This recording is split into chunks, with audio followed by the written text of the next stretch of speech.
Hello, welcome, and good afternoon. My name is Jack Whitney, and I'm the Director of Digital Communications and Public Art at the New York City Department of Transportation. It's my great pleasure to welcome you all to the Community Commission's Artists Request for Proposals webinar, NYC DOT Art's first webinar. So thank you so much for joining us. Community Commissions is our signature NYC DOT Art initiative in which our agency collaborates with community-based organizations to commission artists to design and install temporary public art on NYC DOT infrastructure citywide. You will hear from these organizations shortly. But first, we are delighted to be joined by Ydanis Rodriguez, Commissioner for the New York City Department of Transportation, who will share a few words to get our program started. Thank you, Jack. And first of all, thank everyone. I'm sorry to be dressing informal, but I'm here supporting my daughter that she's competing, doing rowing in Sarasota. So I took these days, as you know, important to support families that go first.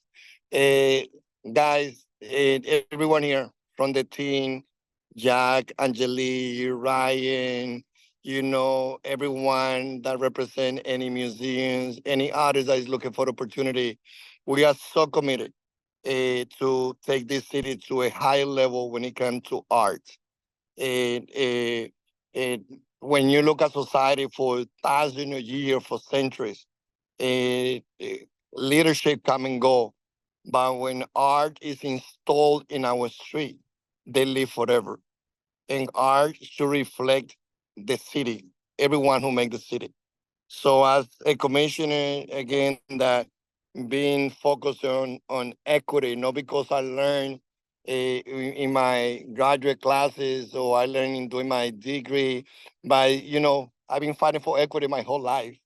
I came to this city at the age of 18 to wash dishes, to do sandwiches, at 55 Water Street from where I lead the Department of Transportation. And then as any immigrant, it doesn't matter if we were Italian, Irish, Jewish, Black, Asian, that came here 100 years ago, we still are in the first step as a city. If anyone here is a Native American, they can raise their hand, and they're the only one that they can claim that they've been here for thousands of years. But beside that, all of us, come from places through families that came here, decades, centuries ago, and we built in the city. So for me, as a former teacher, which was my first job after graduating from City College in 1992, I saw how the art teacher build a place which became a safe place to the student. When other teachers, they have a hard time engaging the student to learn science, math, or such study. When those students who unfortunately didn't have the support in the early year to be productive went to 311, which was the room led by Miss Green, they transformed themselves. And art for me is more than, whoever had the opportunity to have a father, grandfather who was an artist 200 years ago and is already in the DNA. Everyone has the art DNA in the body. So as someone that is not an artist, I have learned to value and respect the contribution of art. And I want to contribute so that you guys have all the resources that you need in order for us to use our public space. New York City DOT has a great art department.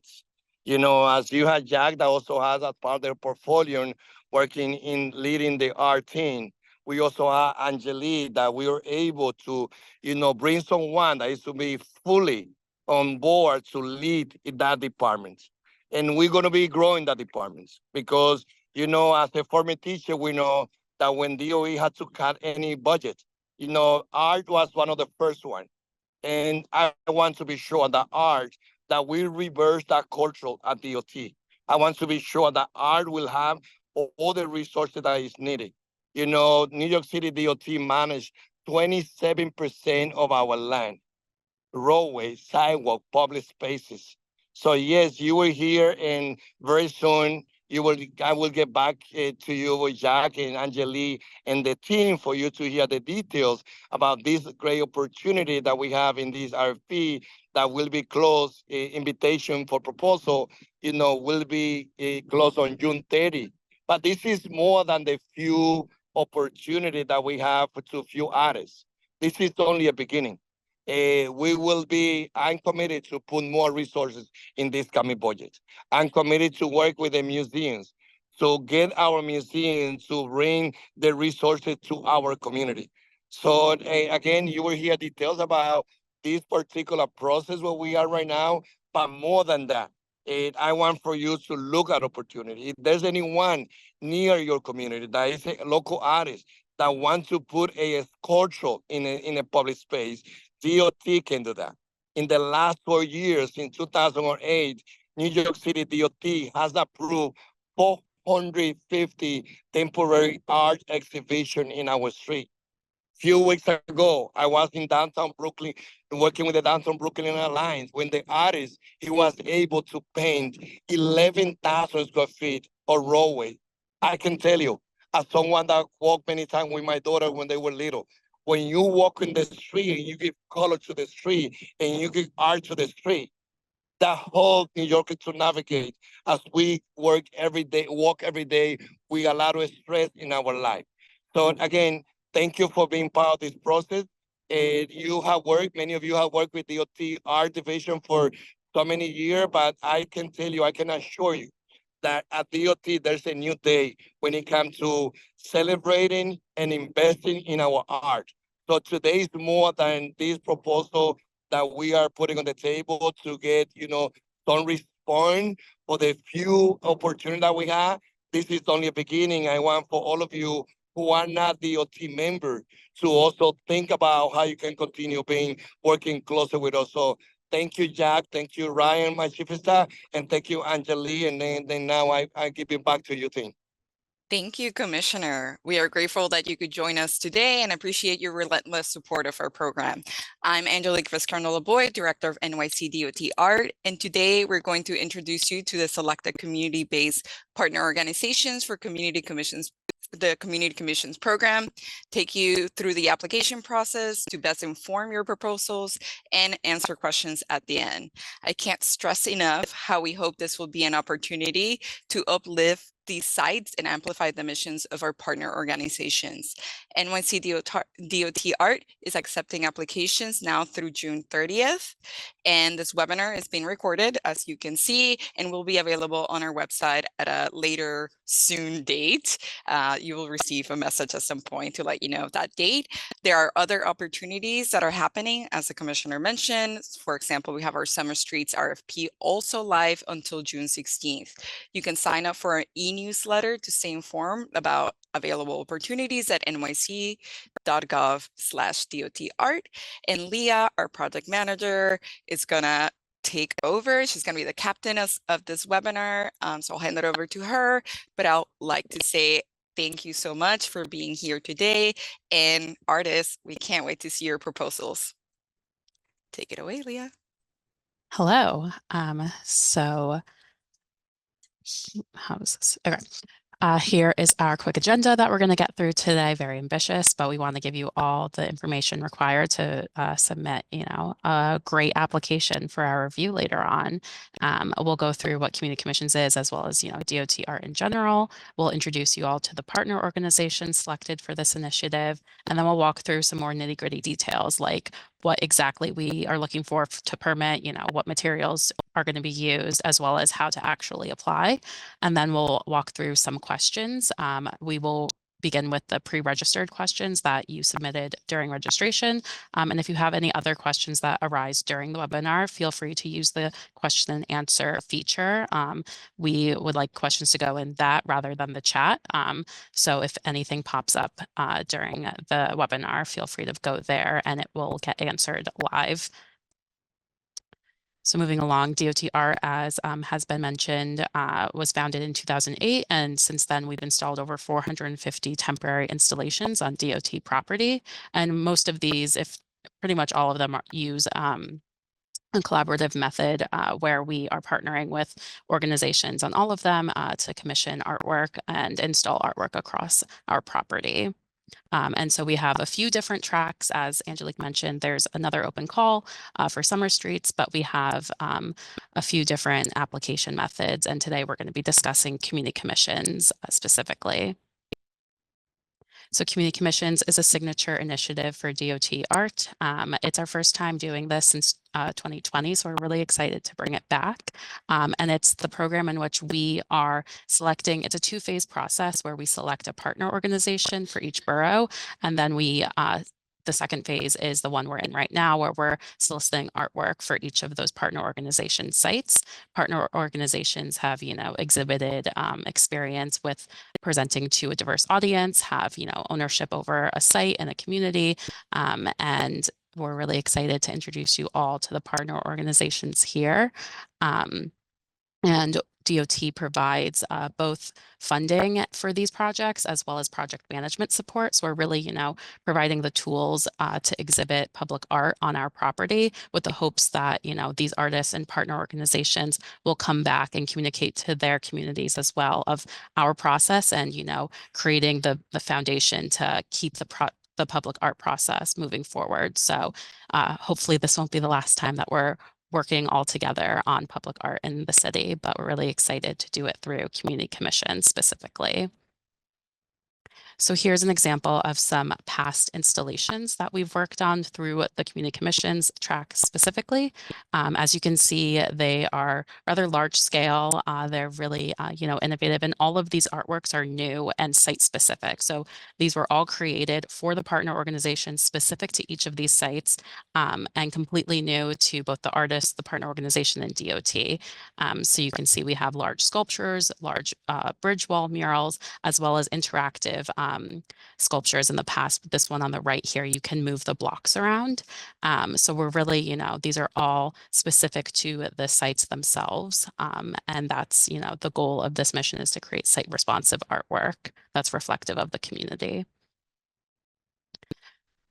So to introduce our partner organizations, as mentioned, these were all selected basically last winter.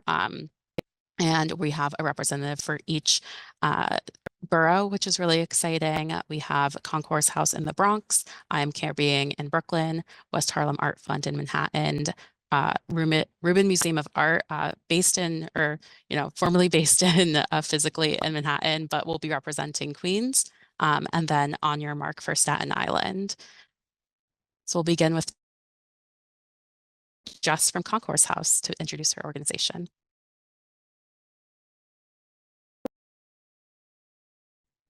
Hi everyone, thank you so much for your warm welcome, Leah and team. And yeah, welcome is such an important word for us at Concourse House. We're a transitional women's shelter, and I know my time is short, so I encourage you to read through the mission statement here, which describes all of our services. And I really want to just quickly say thank you to my wider team. I am one woman and I have an incredible community around me. I want to say Adrian, Alana, Jamie, Charles, Yafatu, who are all working on the ground with me on public artwork. So thank you for listening in and pulling up always with your support. So at Concourse House, I'm an arts curator. It's very rare to have an arts program in a women's shelter. We serve up to 44 families at any one time, and we fully integrate art as wellness into our services. In 2020, with the pandemic, we pivoted our arts programming to outside out of necessity to connect with our families. And that's really where our public art program has grown out of. And what we have found is that, at Concourse House, we're trying to combat stigmas around houselessness and help our families rebuild a sense of belonging. And I think that word belonging is a word I really want to emphasize. Leah asked me to make some comments on what kind of narrative, subject matter, or content are you most interested in seeing in these proposals? And I think I do want to underline that we believe in our artists in the same way that we believe in our mothers, who have become incredible artists through our program. So we trust you, and thank you, artists, for pulling up here today. So we encourage you to self-express, but I will mention just some other words to think about: welcome, belonging, dignity, home. Home is in our name. We're Concourse House, home for women and their children. And self-belief, translating to self-expression. I would say those are many words we start off in our arts program. So I hope that's helpful for you today. Our current public art program is very grassroots. We have limited budgets and resources. It could start with a ball of yarn and turn into a beautiful crochet mural. And we have that on the Grand Concourse and circling right around our building. To speak to our location and the site specificity of this, we are located on 196th Street and Grand Concourse, right by the D train, the DB train, and we're 10-minute walk from the location that DOT and we together have decided. This is a hub for families in the neighborhoods. There's lots of shopping. It's a high street. It's busy. It's bustling. It's loud. So it's interesting how we can maybe make it more calm or relaxing or thinking about well-being. It's also 10 minutes from another program that we have with some artist studios at 2323 Walton Avenue. So I'm really excited to get our neighborhood artists who we already have relationships with involved and think about putting in an application. Of course, we are open to all artists to go for these applications, but yes, you heard from the commissioner, we're encouraging our local artists to apply. And what a gift to be working with you all, with all your support, your resources. And thank you for encouraging us, helping us like we belong in this space. We really, really thank Leah and team for giving us this opportunity. I hope I'm in my 3 minutes. Thanks so much, Jess. Next, we will hear from Kenya from I'm Care Being. I think we're working. Yep, here is her slide now for the site at Washington Avenue and Empire Boulevard in Brooklyn. Kenya, take it away. Good afternoon, everyone. My name is Kenya Cummings, the program manager for I'm Care Being and Little Caribbean. You all can take time to just read a little bit more about our mission statement, but I did want to dive into the location that we did choose is actually in Little Caribbean. And if all of you do not know what Little Caribbean is, it is the home to the largest and most diverse Caribbean American Latinx community outside of the West Indies and makes up 20% of New York City. I'm Care Being was the parent organization that designated East Flatbush to become Little Caribbean because of all of the numerous cultural institutions as well as businesses, people that live within the corridors of Flatbush, Church, Nostrand, and Utica Avenue.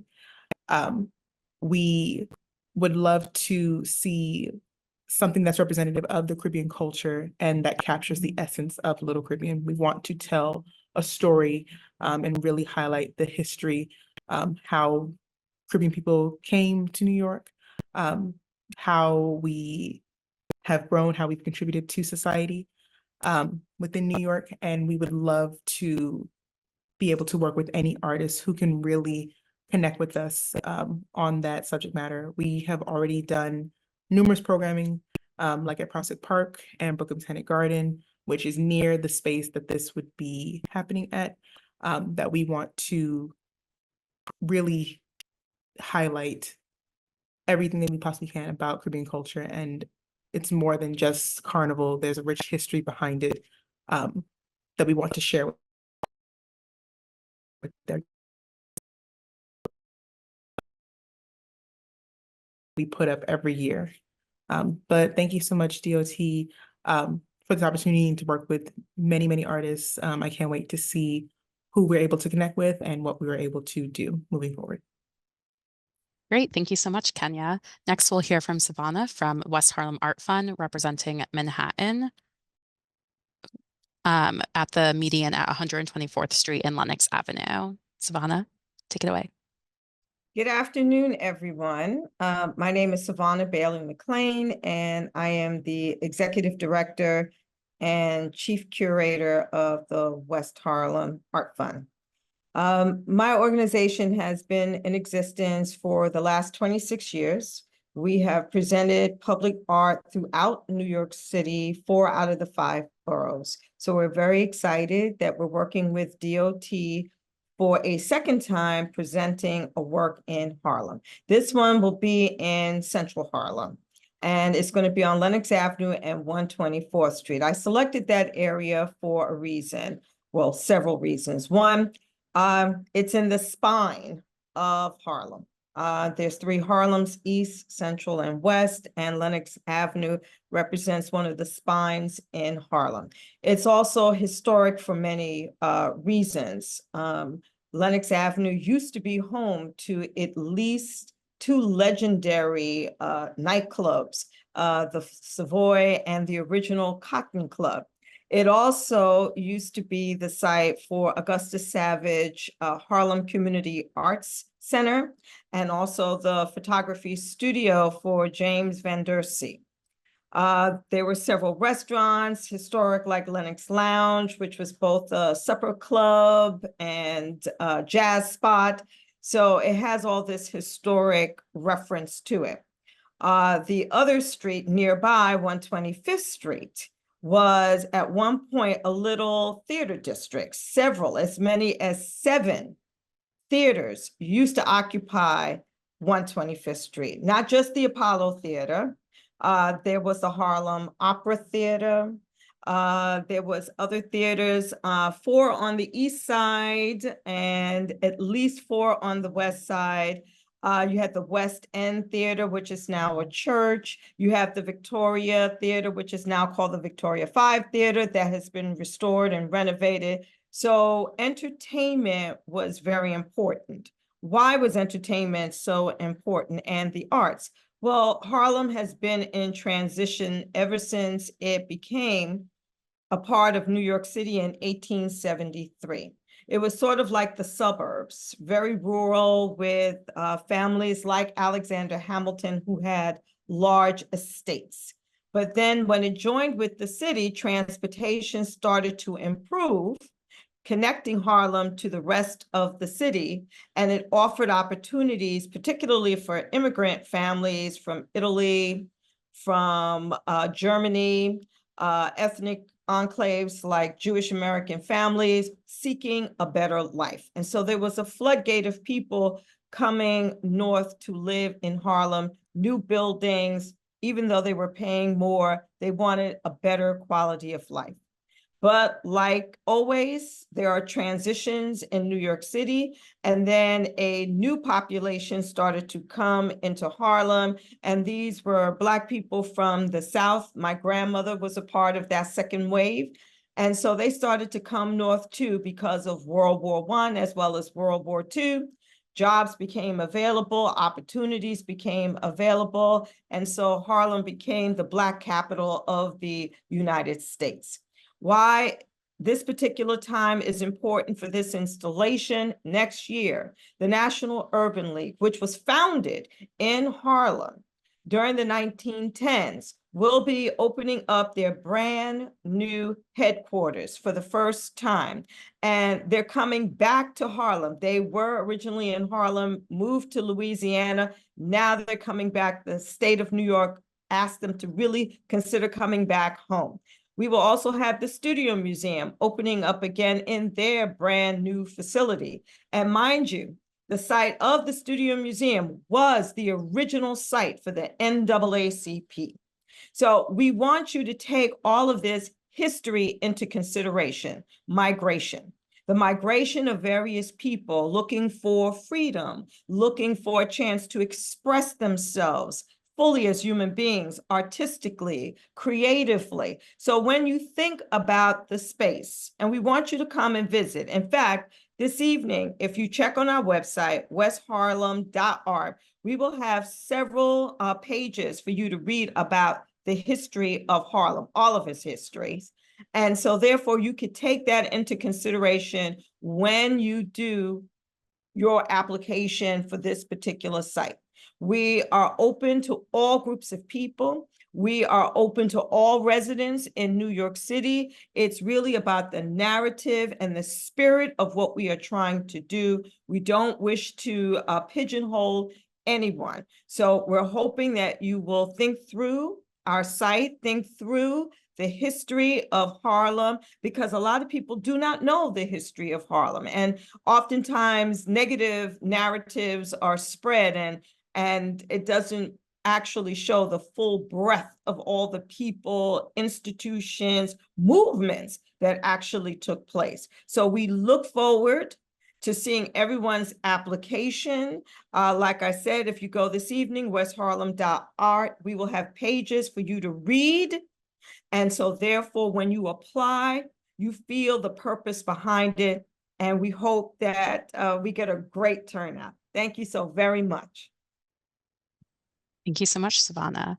Next, we will hear from Michelle and Tenzin representing the Rubin Museum of Art for the site in Queens at Diversity Plaza.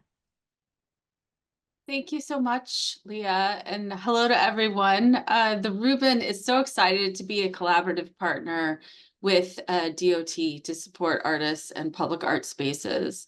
The Rubin is a global museum dedicated to sharing Himalayan art through a dynamic digital platform, participatory experiences, exhibitions, and partnerships.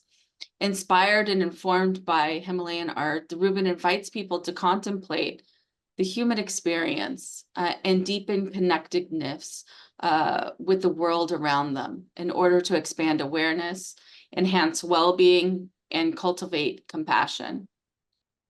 So our collection is made up of approximately 3,400 objects spanning 1,500 years from the Tibetan Plateau and surrounding regions, including Nepal, Bhutan, India, Pakistan, Afghanistan, China, and Mongolia.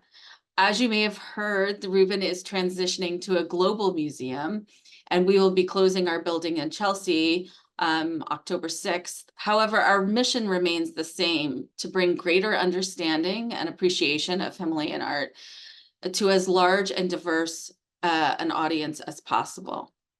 The Rubin has a commitment to support contemporary artists, as we are currently doing with our exhibition Reimagine Himalayan Art Now, which is curated collaboratively by myself, Roshan Mishra from the Tarragon Museum in Kathmandu, and Sela Lamo, who is the founder and an artist in the Yakpo Collective in Queens. Reimagine is a museum-wide exhibition of artwork from 32 contemporary artists from the Himalayas, Asia, and diaspora, whose work tells stories inspired by Himalayan art and culture and are in dialogue with the Rubin's own collection of Himalayan art.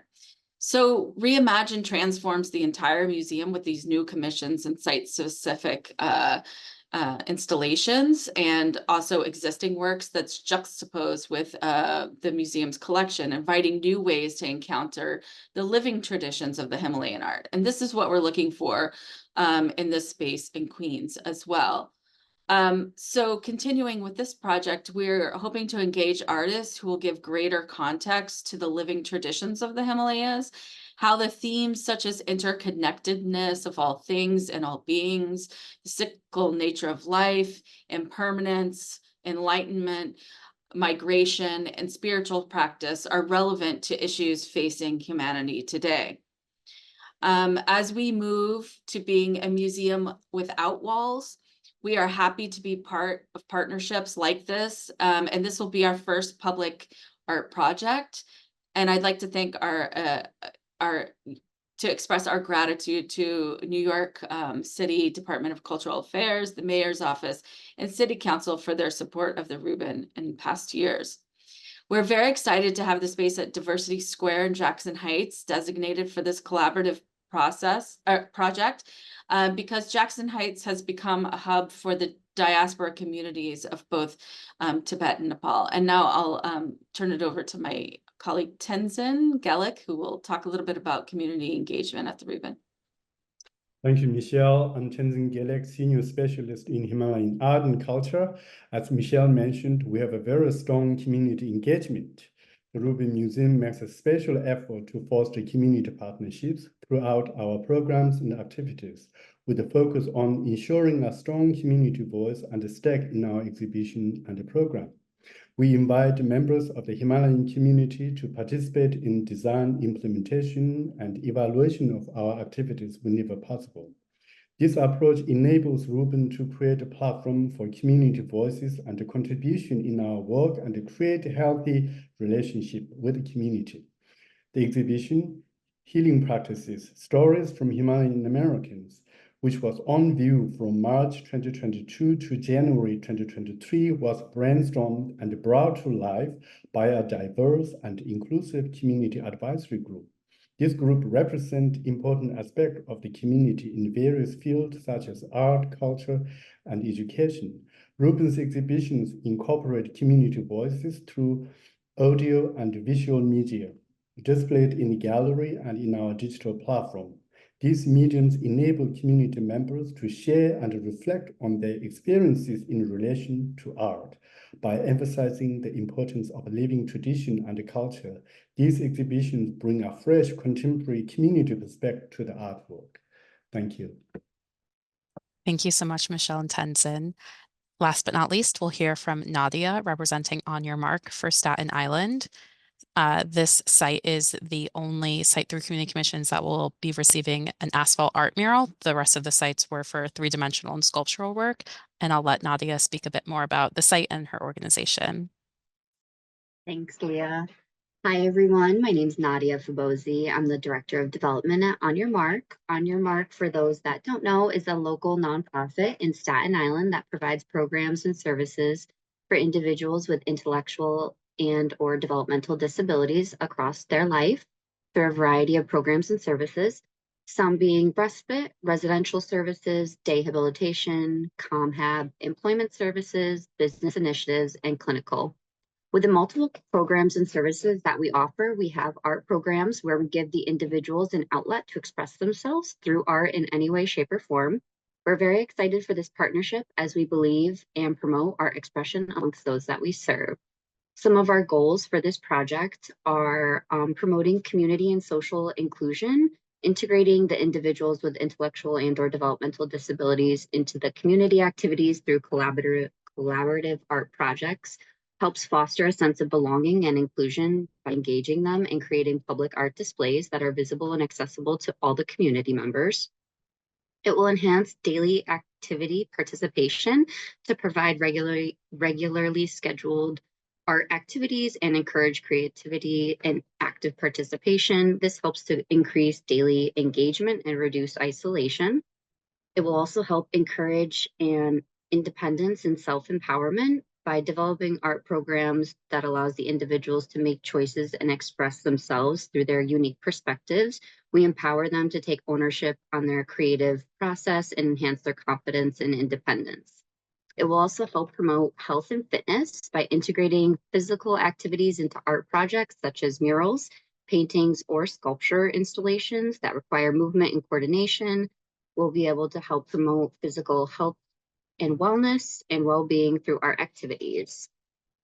We're also looking forward to how this can help boost productivity and skill development by providing skill building workshops related to various art forms such as painting, sculpting, and digital art. We'll be able to enhance productivity and develop new skills that can be used in future personal and professional endeavors. By focusing on these goals, we aim to create an inclusive and supportive environment where our individuals with intellectual and/or developmental disabilities can thrive through artistic expression. This partnership will not only enrich the lives of the participants that we serve, but also contribute to the cultural and social fabric of our city. We are very excited to have our art mural on Corson Ave and Victory Boulevard, which is right down the street from one of our day habilitation sites. And we are very happy that our individuals and staff will be able to visit it quite frequently. Thank you so much for the NYC DOT for selecting us as a partner in this project. And we're looking forward to working with our artists soon. Thank you so much, Nadia. So now that we've heard from each of the partner organizations and have a bit more familiarity with their missions, the sites involved, and what themes they're looking for, we will move on to more of the technical requirements for the proposals. So as I mentioned, each site can receive a specific artwork installation, which with most of the sites best suited for sculpture and three-dimensional artworks. The one receiving an asphalt art mural is Staten Island, as mentioned, and that will be for an upcoming street redesign project. But for the sculptural and three-dimensional artwork, we're looking for materials that are, weather grade, can resist, different types of climates, rain, shine, anything of the like.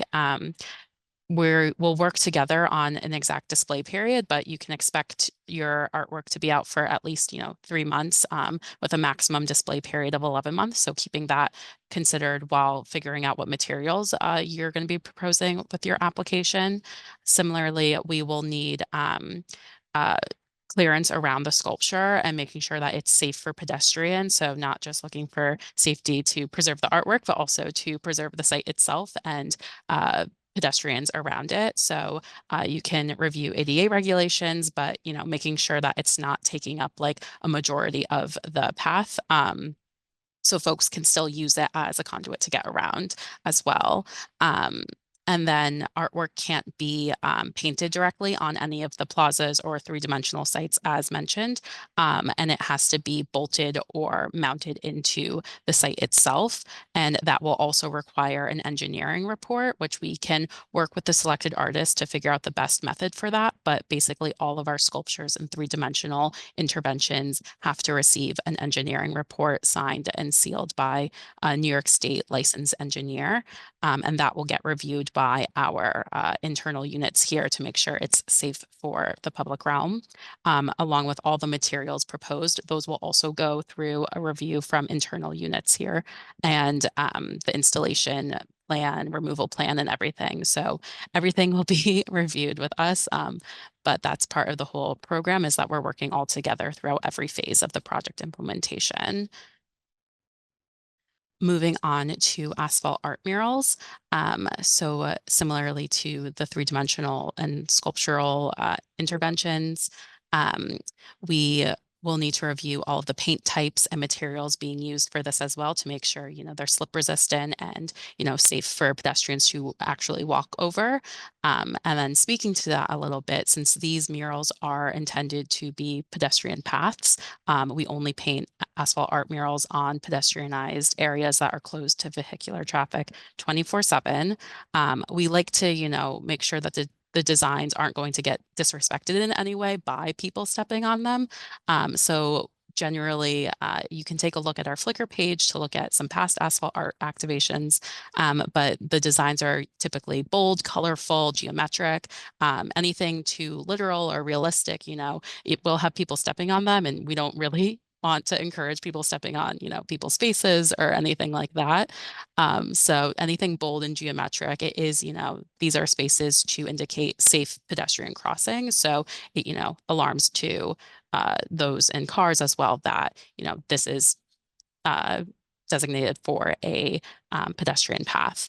And then there are some color restrictions there. And we will work with, the artist. I don't think you need to, fully make sure that the color palette is like in alignment with this. And, if you propose something that has, a red tone like the busway or green tone like a bike lane, we'll just work together to make sure we find a better suited color. And then darker colors like blues and purples just tend to wear better.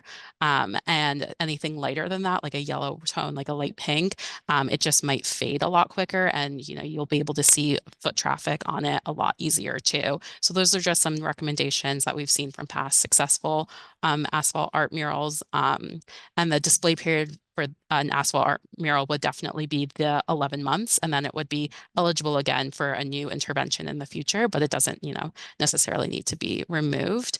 And then there's some specifics about the exact paint quantities as well. Asphalt art or asphalt absorbs a lot of paint, so you can expect to use a lot more paint for these murals than your traditional wall mural or something, that doesn't have such a coarse material for it. So when figuring out what materials and paint types, I mean, that's, much later on, but when thinking about the proposal itself, sticking to a smaller color palette would be helpful.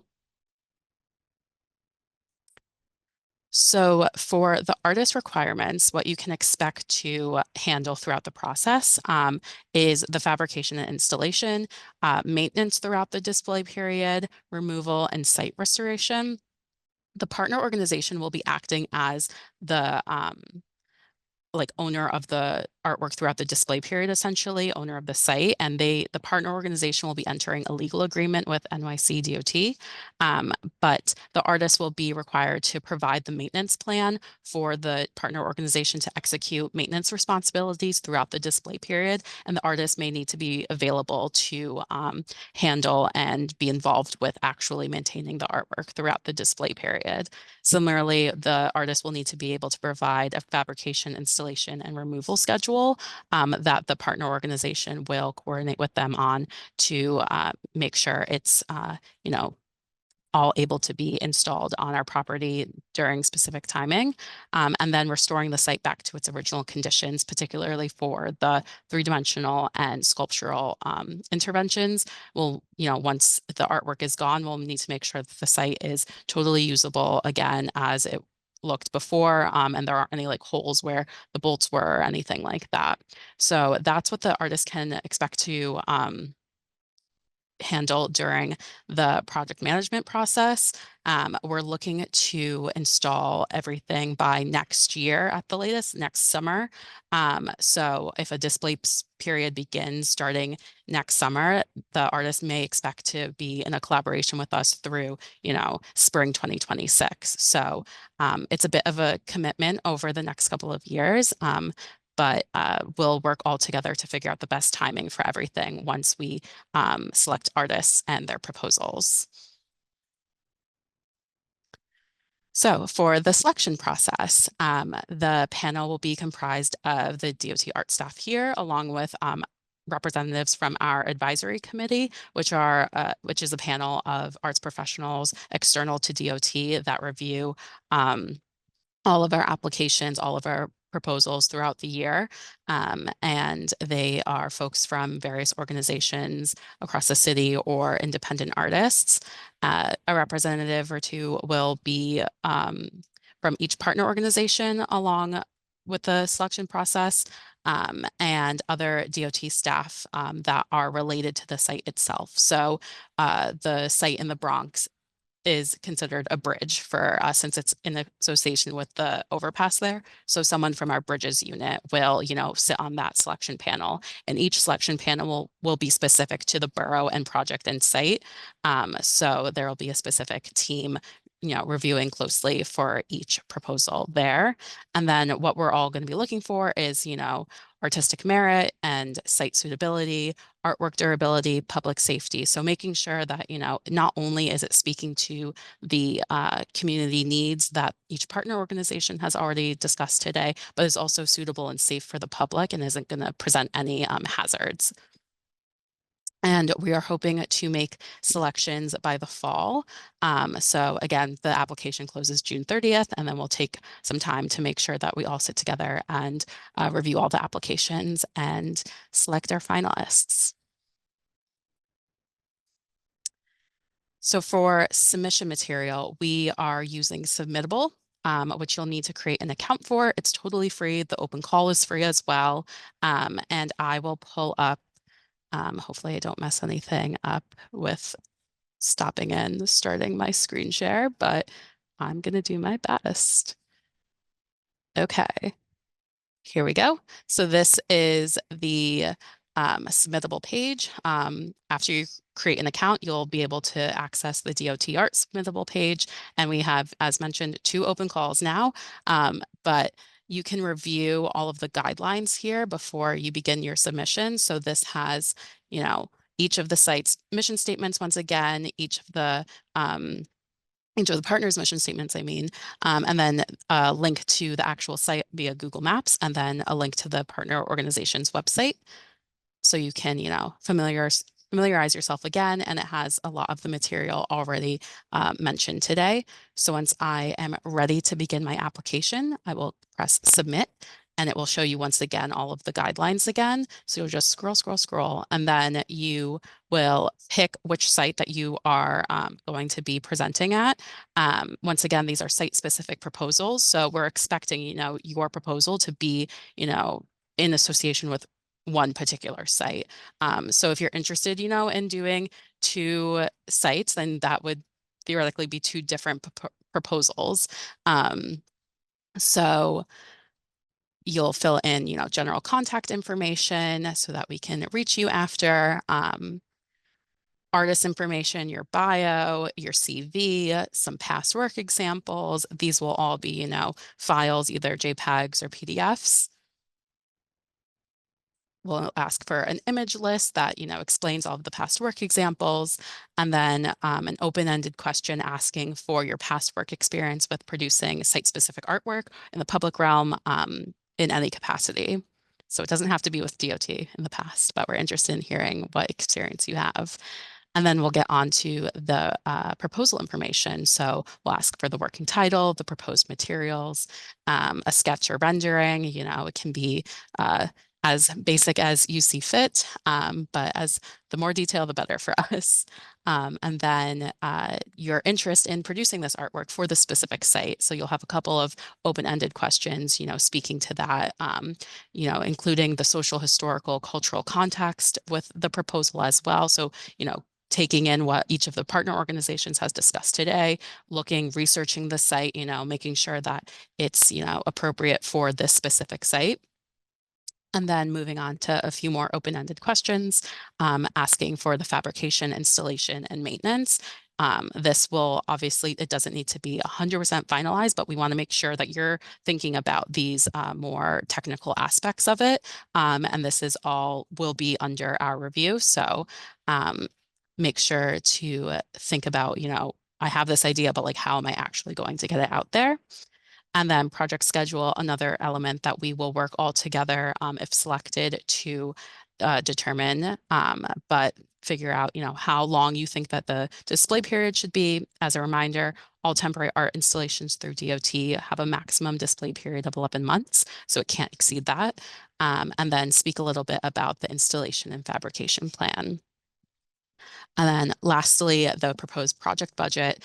Each installation will may receive up to $20,000. So figuring out your budget line for that as well, we have a suggested budget line breakdown here to help, but figure out, how much will the materials cost, looking at the amount of paint for the asphalt art mural, for example, and, doing that research on the front end will help us, determine what will be best suited moving forward.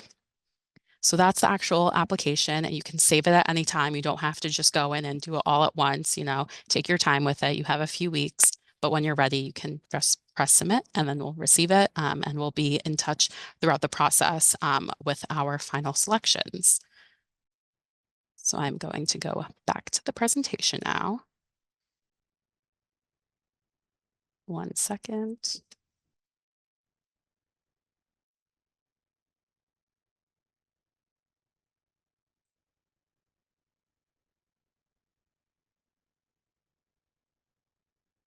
So for next steps, after this call, we still have time for Q&A, but if you have to jump early, just need to let you know that you'll review the application RFP. It's available on our website. If you have any questions throughout your application process, if you're having trouble, accessing it, or, any question at all of what you think might be suitable, feel free to email us at arts@dot.nyc.gov. We'll be available to, answer those questions to make sure that you're submitting the best application possible. And then make sure to apply by Sunday, June 30th. We won't be accepting incomplete applications, and we won't be accepting any late applications. So make sure to put that on your calendar so that you apply in time. So moving on to questions, I will begin with the questions that were provided during the registration process. And there were quite a few that were, overlapping, so I consolidated them. So a lot of people had the same questions. First being, can I still apply if I've worked with one of the partner organizations in the past? yes, we're encouraging all of the partner organizations to amplify the open call to their communities. So we expect to hear that some artists have some past experience with each of the organizations or in the neighborhood. Working with one of the partner organizations in the past doesn't preclude you from being considered throughout the selection process. The only thing that, wouldn't work is if you've worked with DOT within the past fiscal year, essentially. We can only provide one commission per artist for a fiscal year. But if you've worked with a partner organization in the past, we think that's great and we want to hear about it. It's just that there's no guarantee that you can be selected, since it is, the selection panel isn't just the partner organization. It's, the art staff, it's other DOT units, the external folks as well. But we really encourage participants to make sure that we hear about any past experience with these partner organizations. Second, what are the residency requirements? Do I have to live in the neighborhood? You don't have to live in the neighborhood. We have no residency requirements. It's open to all artists. However, since we're asking for site-specific artwork, we are, we'll have special consideration for proposals that are conscientious of the historical and cultural context of the site and demonstrate a connection to it and the mission of the partner organization. So you don't have to be currently living in the set at near the site or in the neighborhood, but helpful to figure out what the connection is for your proposal. Third, what can I put in my application to appeal to the selection committee? As discussed, I want to make sure to drive this point home, incorporating the site's cultural context, the partner organization's mission, and then using material that's safe and suitable for the public realm. If you hit those 3 marks, that's going to be a great proposal for us to review. So making sure that you do the research of looking at the site, going out. We encourage everyone, if you're interested in a particular site, to go out, review it on your own, take photos, talk to folks in the neighborhood and the community. That would be a great way to, do that research. And then we'll be able to share, as mentioned, we'll be able to share this webinar after and presentation as well. So you'll get those links and mission statements still to reference during the application process. What is the general time commitment? As mentioned, the artist selection process will begin later this summer. So after the open call closes on June 30th, we will begin reviewing and finalizing the artists.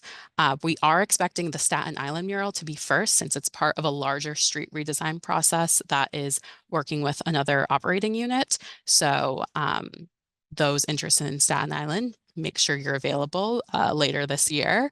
And then the remaining installations will get installed over the course of the next year. And we'll stagger them all out, and we'll work with the artist and partner organization. And, this is public art, so we have to work with the weather as well to figure out what will be the best timing for each of those. And then, as I said, we'll determine the display periods too. So we can figure out once it's installed, how long we'll all be continuing to work together to make sure it is safe throughout the display period. Next, can an individual apply? Can an applicant partner with a design build firm for fabrication? So individual artists can totally apply, obviously, along with art collectives, art studios, design agencies, art teams. Just submit one application on behalf of all of those representing the group. And then if you're working with a design build firm for fabrication or any other entities or anything that you need to include in the application, just, coordinate that with, you have $20,000 as, you may receive that. So figure that out for the budget line as well. But there's no issue on our end working with those entities or working in a collective. How does the permitting and payment process work? So as I mentioned, DOT will be drafting legal agreements with each of the partner organizations, and that's for the partner organization to assume responsibility for maintenance and any communications, anything else throughout the display period. And then we will set up each partner organization within the city's fiscal system, and the partner organization will act as a payment pass-through to the artists. So you'll expect to receive funding via the partner organization. And then can the artist/partner organization find a permanent home for the artwork after?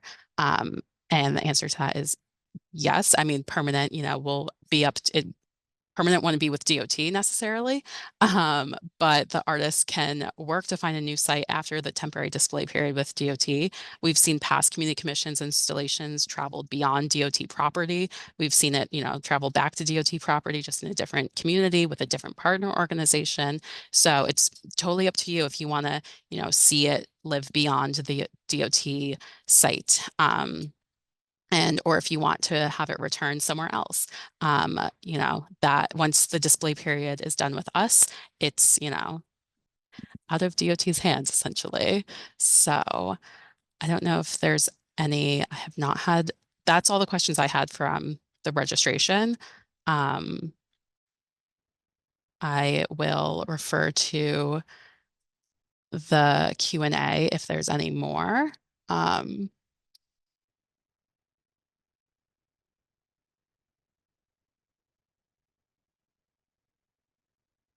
Sure. I put it in the chat that there's a lot of questions that have been answered in the Q&A feature of Zoom. There have been 29 questions answered so far. We are still working to answer some more. So please look at that. And I think we will also be able to share these questions and answers at a later date as well.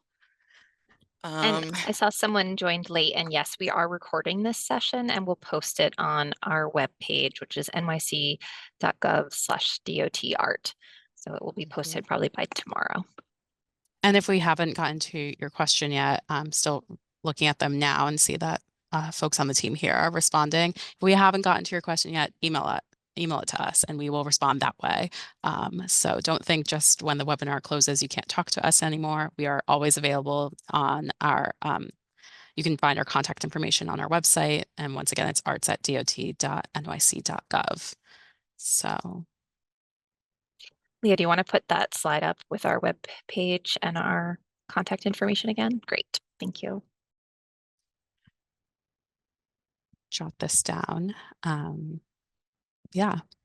Thank you all so much. Thank you, Leah. This was so helpful to have this wonderful walkthrough. It was so great to hear from all of the community organizations. Thank you so much for everyone's time today.